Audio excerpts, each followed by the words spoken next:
8 p.m. because it was raining heavily. I couldn't go home again. What I never planned for happened.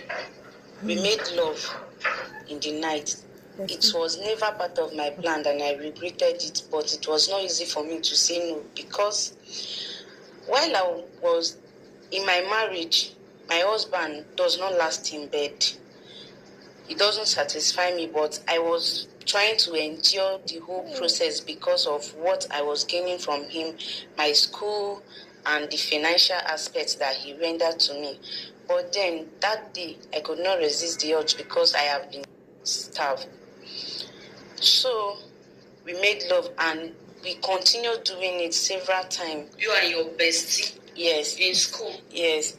And he would want us to go skin to skin, but I always refuse because I don't want issues. I always tell him that no, I don't want skin to skin because I don't want to get pregnant for someone else while I'm married. And I took him for my husband.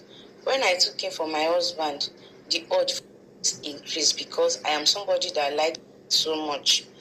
That was why my husband was not satisfying me because sometimes we just go one round and before you know it is down and he might stay days without even asking for.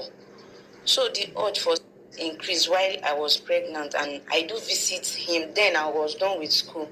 I do visit him to his place or he comes to my place. I pay for a hotel and... Who do you normally visit? My bestie.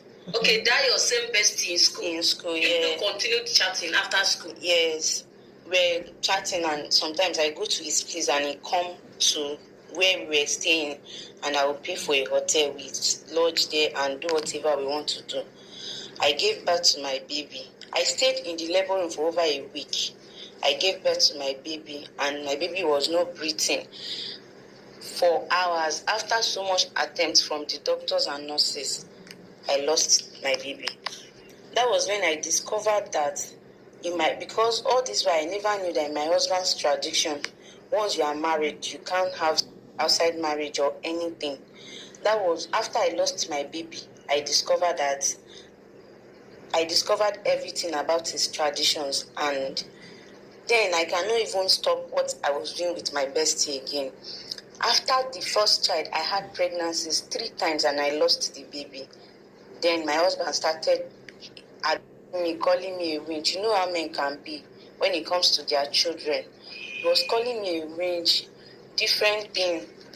My mom was in pain. Then I took him for the 5th child. My mom started going to places that she wants to know the root of what is happening to me. Then she brought in someone to my house.